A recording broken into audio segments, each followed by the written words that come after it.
మాందొడ్డి విశ్వబ్రాహ్మణ ఆశ్రమం మనకు ఒక సందేశం ఇస్తుంది. ఈ ఆశ్రమంలోని ప్రతి రాయి ఒక చరిత్ర, ప్రతి శిల్పం ఒక సందేశం.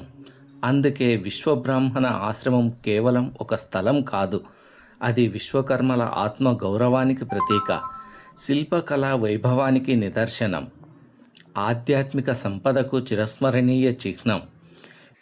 శ్రీ దాతనామ సంవత్సరంలో ఈ శిల్పాన్ని చెక్కినట్లు మనకు శాసనం చెబుతుంది. మీరు చూస్తున్నది కేవలం ఒక వీడియో కాదు, మన విశ్వకర్మ వారసత్వాన్ని కాపాడే ఒక చిన్న ప్రయత్నం.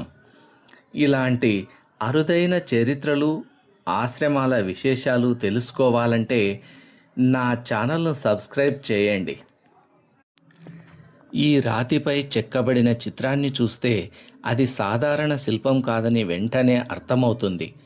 1936-37 సంవత్సరము మా తాతలు ఈ నందికోల సేవ చిత్రాన్ని గీసినట్లు పెద్దలు చెప్తారు. ఆ చిత్రాన్ని నేను చాక్ పీస్తో గీస్తున్నాను, ఎందుకంటే విజువల్స్ చక్కగా కనిపించాలి, అందరికీ అర్థమవుతుందనే ఉద్దేశంతో. భారతదేశం ఋషులు, దేవాలయాలు, ధర్మం, సంస్కృతికి పుట్టినిల్లు. ఈ మహోన్నత సాంప్రదాయాల్లో కొన్ని కాలగర్భంలో కలిసిపోతుండగా మరికొన్ని ఇప్పటికీ భక్తుల హృదయాల్లో సజీవంగా ఉన్నాయి. అలాంటి అరుదైన ఆధ్యాత్మిక సాంప్రదాయమే నందికోల సేవ. నంది అంటే పరమశివుని వాహనం. విశ్వబ్రాహ్మణులు తమ పూర్వీకుల నుండి వచ్చిన శిల్ప, వైదిక సాంప్రదాయాలను కాపాడుతూ నందికోల సేవను నిర్వహిస్తారు. నందికోల సేవ అంటే శరీరంతో కష్టపడి మనస్సుతో శివుడిని తలుచుకుంటూ చేసే ఒక తపస్సు. బరువు మోయటం కాదు, అహంకారం దించడం అని భక్తులు చెప్తారు.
ఇప్పటికీ విశ్వకర్మ వారసులు ఈ సాంప్రదాయాన్ని ఇంకా కొనసాగించడం సంతోషించదగ్గ విషయం.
వీడియో నచ్చినట్లయితే లైక్ మీద ఒక లింపకాయ, సబ్స్క్రైబ్ మీద ఒక ముట్టికాయ వేయండి.